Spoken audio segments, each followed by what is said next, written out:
tell me what happened. This was last Friday, right? Last Friday, routine repair. It was a meter replacement. Everything went apart fine. As they replaced the meter, charged it back up, it started blowing in other places. So they started repairing those one at a time. That happened multiple times that they've made those repairs, and it just elongated this process. The water come back on Friday morning early, 2, 3 o'clock in the morning, and it was on until about 3 or 4 the next day. And I got the call that, hey, we're having problems again with other leaks. And so at that time we said, look, and what we were trying to do was get water restored. And some of these things are such high pressure that you have to create resistance for those pressure joints. We were trying to get that water back on quick, and in this case it didn't work out well, so we said stop. Let's get these joints put in, let's get this resistance to these joints, which in the hole you can see the resistance that they poured in there. Our engineer came in from Hamilton, and he advised on how to do that yesterday. They worked all day yesterday, got that done this morning at 1 o'clock, restored water to 970, and we're just about to restore water to the school.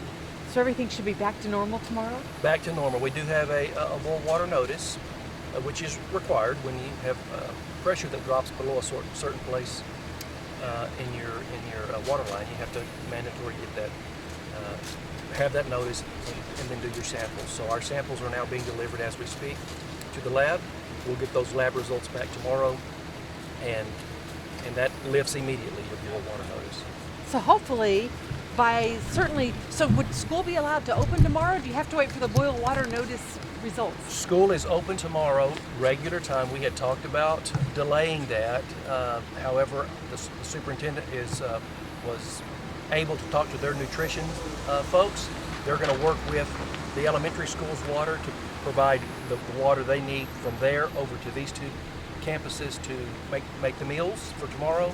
They'll turn all the water fountains off. So all the water in the school will just be used for flushing toilets, which is perfectly fine in a boil water notice.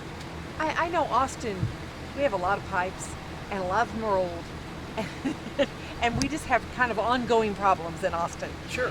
Is that kind of the situation you have in Florence, or is it newer and not so much? Every city's the same probably. You're going to have aging infrastructure. This wasn't so much that. It was a meter that was malfunctioning. It wasn't necessarily, in terms of meters, I don't think it was 20 years old. So, I mean, that's not, for a meter, that's not that big a deal. It was just malfunctioning. So it was a routine replacement that just turned into this. But when the school has to close because of your efforts, it is very frustrating. And my heart goes out to the school. My heart goes out to all of our citizens having to go without water for multiple days. But it is the problem that's here, and we're just doing the best we can to get it resolved and make the best of a terrible situation. So would you say that people were without water on 970 at different points from Friday, Saturday, Sunday, and now Monday, so 4 days? Yes, out without Friday evening.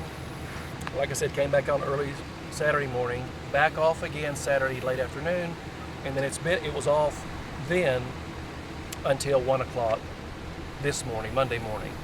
And I don't know 970 that well out here.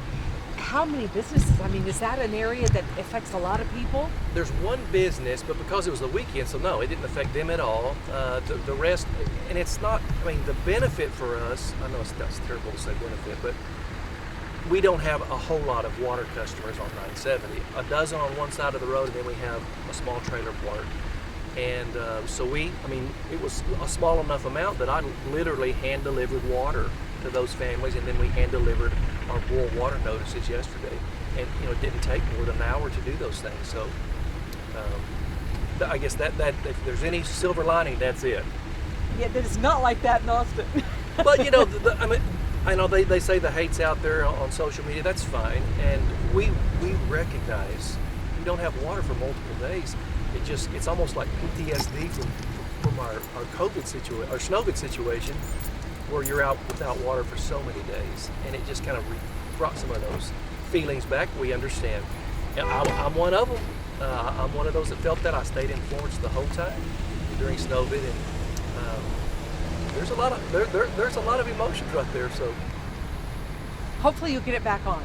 yeah, in just a few minutes we're gonna know. They'll open the hydrants up and start flushing. And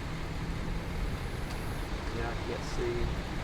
It looks like they may have. I don't think they cranked the valve yet. No, not yet. But they'll slowly start opening that valve up, making sure all the hydrants are open, and we'll get this thing flushed out. Thank you for watching. Please hit the subscribe button and get the latest news by downloading the CBS Austin News app.